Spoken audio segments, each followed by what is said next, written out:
The Networking Magazine, proud to be different. Welcome to this edition of Jibber Jabber. Today's guest is a multi-talented music artist, influencer, videographer, writer, and producer. Yes, that was a bit of a mouthful. A warm welcome to the artist known as Mezurashi. So thank you Hey, so much for joining me today. hey, Sand, what's up? Thank you for having me. How are you? I'm very well, thank you. It's been a long time coming. It's been over a year, I think, since we had the editorial done for you. Yeah, it's been a while, but a lot of stuff has happened, man. A lot. I'm And so that's why excited to we're chat here. to you. Yeah, that's why we're here. So I want to know everything. But let's start with your name for those people in the audience who don't know where the name Mezurashi came from. And I suppose, in a way, that's where it all began. Correct me if I'm wrong, but where did it come from? It's a fascinating name. Oh, it came from a deep experience I had in 2014 on my birthday.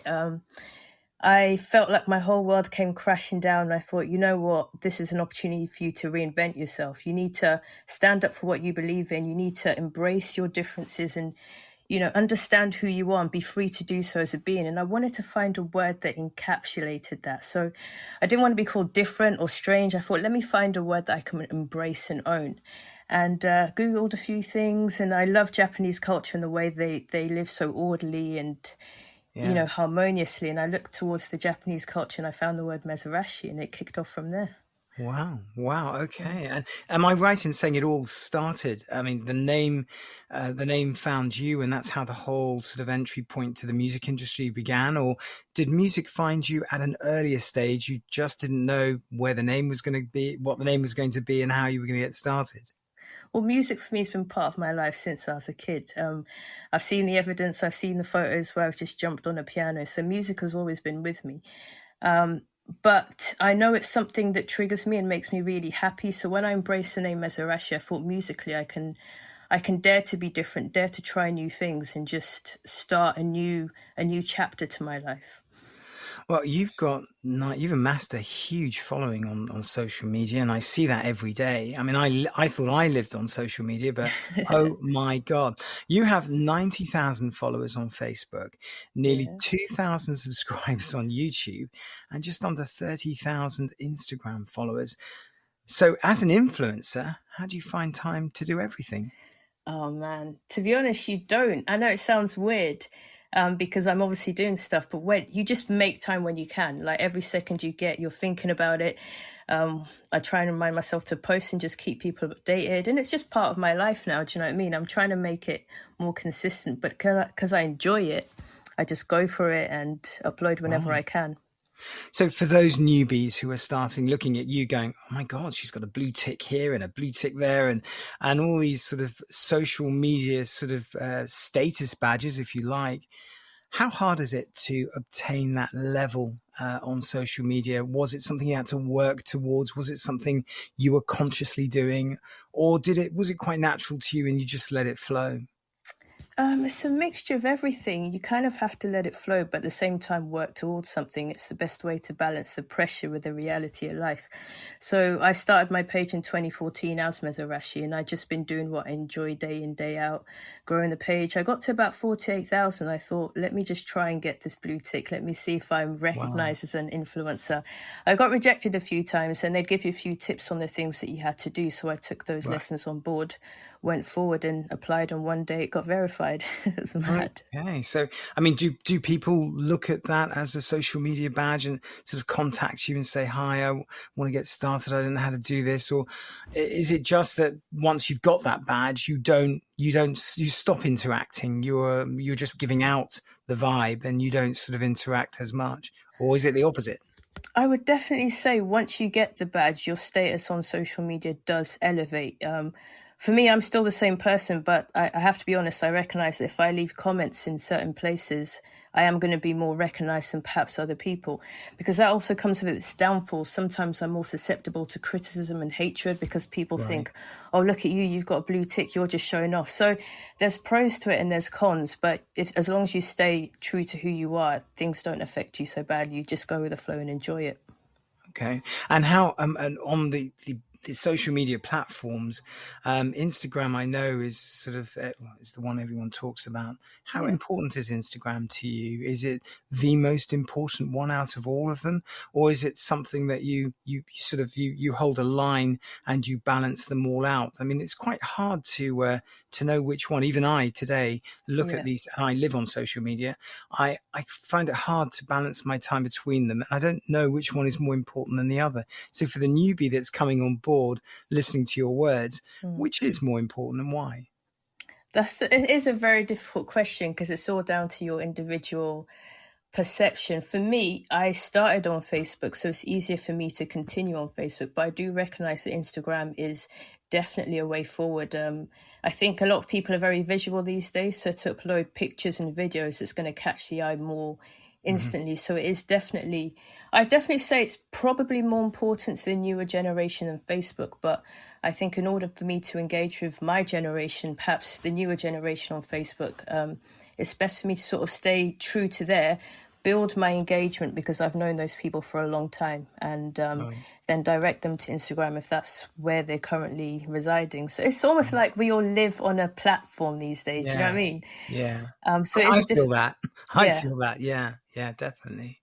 Okay. Well, let's talk about your story, because I know one of the questions I'm dying to ask you is that I personally know that your father is a surgeon, a doctor. Yeah, yeah, he is. I was wondering what it was like going back in time when you started you had those thoughts that, you know what, this is what I want to do. And being that your father's from such a professional background, what were his thoughts? Did he sort of shoot you down straight away and say, absolutely not, you need to follow my footsteps, or coming from a professional background? Or did he sort of put his arms around you and welcome that sort of creativity from you? To be honest, the shooting you down section was always my fear when it came to approaching my parents about going into music, because my mum's an anesthetic nurse as well, so they're both Wow. professionals. But the thing is, growing up, I think they recognized my love for music at a young age. They bought me a £1,500 piano. They paid for Wow. guitar lessons. My dad bought me a guitar just before lockdown. So growing up, they always pushed me to pursue music. But when it came to education, I did sort of say to my dad, look, I kind of want to do music. And back then social media wasn't as big as it is No. now, so the Mhm. opportunities were far more limited. So if you wanted to go into a creative field, there weren't as many open doors. You had to be at the top of your game. So my dad just advised me, it'd be good for you to get a good qualification behind you, Mhm. then you can maybe think about your music then. But he never put me off. If I said no, I want to do music, I believe he would have backed me, because he always did Yeah. back me with my music. But he pushed me to, well, he encouraged me to get an education in a field that I could probably sustain a future in if needed. And I studied law, and I may not use it now, but it's definitely helped me to understand things logically, because I think that's very important these days. Yeah, and I think it shows commitment, dedication, and all those other qualities. You stuck with it, and that's an important thing. Yeah. What about the family, the wider audience? I mean, was there some resistance there, or did they think, "Oh my God, she's going to be a star. This is amazing"? Most of my family are in Ghana, so I don't get to engage with them as much as I'd love to. But I know music runs in the family with my especially on my mum's side. A lot of her cousins and uncles, they all played the piano, and it's her uncle's Okay. piano was the first piano that I played at the age of 2 years old. So musically, we're a musical family anyway, so there's never going to be any resistance towards music at all. Wow. Wow. Okay. Well, you've developed quite a brand. I mean, when you were starting out, obviously the traditional route was to get an agent who would find you, this sort of gateway, open the doors to this wonderful road paved in gold. And but you've had to fight to do this on your own. There was no agent. There was no golden paved road. It was something you had to build yourself. Did you see that challenge as something that pushed you and drove you? Or did you think, well, let me just get this off the ground and then I'll find an agent? I think that's definitely part of the journey. I think everyone's journey so individual, because when I was younger, that was the only route, getting an agent, all that kind of stuff. But now, obviously, because of social media, you can put your stuff out there. And if there's so much talent, sometimes I'm just browsing, I'm like, oh my God, they're so amazing. There's so much talent out there. So there is a big opportunity for us all to show off our talents and abilities. So I think these days, as long as you're good at what you do, you're confident and you're consistent, you don't necessarily need that agent. But obviously, sometimes there comes a point in life when an agent can just help you with a workload, because there is a lot to take on, but you've got to graft in yourself to begin with. I think if you look at it, would you want to hire someone, or would you want to employ someone that doesn't show that grit or that fire? Even if they're not showing it, you need to feel it's there. So I think as long as you're putting it out there and you're working hard and people can see your potential, there's always an opportunity. You just got to keep going. Amazing. What about this whole concept of these live events? I mean, I can see that, you know, ABBA and sort of all these famous bands are going down the virtual side of things. I know that Tupac did a holographic, show, and it was sold out. Is the goal for you to represent yourself physically or virtually, being that you live online?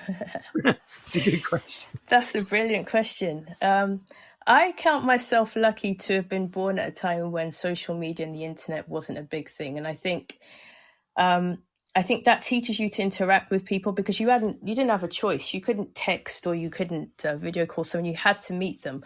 And I really appreciate the feeling that you get when you meet people face to face and you can feel their energy. Mm-hmm. But at the same time, we have to embrace that the world is changing. A lot of things are virtual and online. So I think I'm lucky enough to already have that basic ability to do things in person. But I've also learned to adapt to the online world. So I think in order to reach people who can't reach you, you have to be able to, engage with people online, but you still need to be able to engage with them physically, because you have to be who you are. Do you know what I mean? You can't be a different person online than you are in person, because that's difficult. That makes your life so much harder. Do you open up a little bit more because it's online? You're more relaxed. You're in your own sort of environment. Do people see the real Mezrashi, or do they? Do you put on a little bit of a front because you're more aware that, as you say, an influencer, you can't take a wrong turn. You're influencing someone. So, is there a sort of a mask that you wear, or are you yourself when you perform online? 100%. I'd have to say that. I think I've had experiences in life where I haven't enjoyed being myself, and I have gone through the extent of being a different person online, a completely different person to who I am. And I had to live with that for a while I was doing it, and I felt so trapped and caged. And that's when the Mezrashi thing came. I thought, you can't be a fake person online, because when you meet people, your brain's like, who am I? What do I do? You're trying to be the person that you're pretending to be, and it's not you.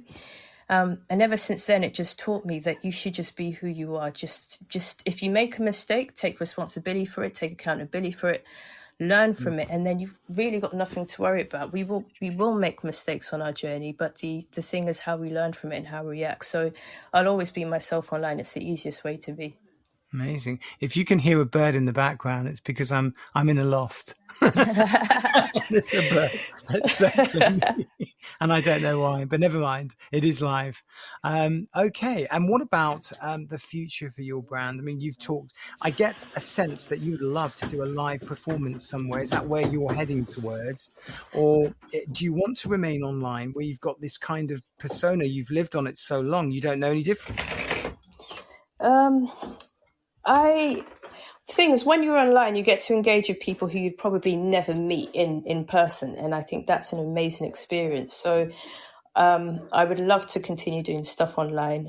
I'd love to continue doing stuff in person. I just want to enjoy the experience and hopefully give as many people the opportunity to engage with me, and hopefully I can learn from them. Brilliant, amazing. I apologise, the window cleaner just turned up as well. So. That's right. I've got a bird and you've got a window cleaner. That's okay. Don't worry about it. Okay. And what about what I was going to ask you is about traveling. Is it necessary now to travel to do a concert or to do a live performance when the internet's there? I mean, will you be based? Do you see yourself as a London brand or an international brand? Because I see online there's so many people in the States crossing over, and the other way around because of the power of the internet. Do you see your brand crossing borders? Definitely, I'm open to all opportunities. I think you never know when the next opportunity will come. You're always going to learn something from each experience, each destination. And I'd love to do stuff online, but I think meeting people in person and just having that real experience is something that we've got to stay connected with. I think it's so important. Okay. And what about this, back to the journey, if you could, and I think I asked you this question when we did the editorial together, but if you could take a time machine back and meet a younger version of yourself, probably at the point in time where you were just about to tell your father that you wanted to go into music, what sort of wise words would you give yourself, a younger version of yourself? Oh, that's a good one. That's a good one. I think a lot of the stuff I'm telling myself today, which is, live in the present moment, do the best that you can. Nothing's given. You have to work hard for your opportunities. Because, when you're younger, you're thinking, oh, when I'm older, I'll be a pop star. When I'm older, I'll be a footballer. And today it's a lot harder in a way because we're exposed to the end results. When we see these footballers, we don't get to see their journey. When we see these artists, we don't see their journey either. It would be to just work hard, because I think instant gratification is an issue now, and as long as you can learn that things don't come instantly without hard work, you can definitely progress. So I tell myself to just keep at it every day, try and improve with something, find what your passion is and just run with it. Amazing. Well, look, that's about all the time we have. So I'm just so thankful that you took time out of your busy schedule to talk to me today, window cleaner included. But yeah, it'd be lovely to catch up with you again at some point and find out what's going on, because I know that you've lots of things in the pipeline. I've been following you live. What's your Instagram ID so people can start to follow you? Awesome. My Instagram is just the number one, Mezurashi. I'm assuming it'll be spelled up here on the podcast. I'll put that in the description. Yeah. That was a tricky thing, the spelling, but I think if you're consistent with it, becomes something people are used to. That's fine. Yeah.